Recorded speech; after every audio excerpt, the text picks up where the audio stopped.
White supremacist Barbie Tomi Lahren said online, "I find it moronic, although totally on brand, that leftists are flexing on the fact that the terrorist of the New Orleans attack is a US citizen. Nobody's flexing that, Tommy. We just are pointing out the fact that he wasn't an immigrant, because the right tried to push forth the misinformation that he was. Because the right, totally on brand, tried to fearmonger against immigrants, the same way that Tomi Lahren, every time comes online, tries to fearmonger specifically against undocumented immigrants. Every time you guys press that misinformation, we have to push back and remind everybody that undocumented immigrants and immigrants in general commit less crime than US citizens, and that although the right tried to say that this terrorist was an immigrant, he was actually a US citizen.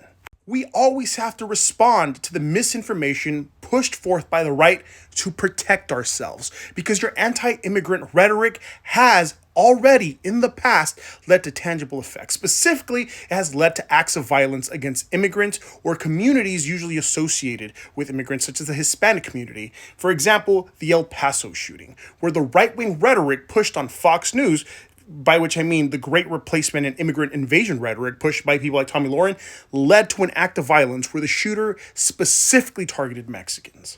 No, Tommy, we're not flexing it. We're pointing out your misinformation to protect ourselves, to look out for our lives.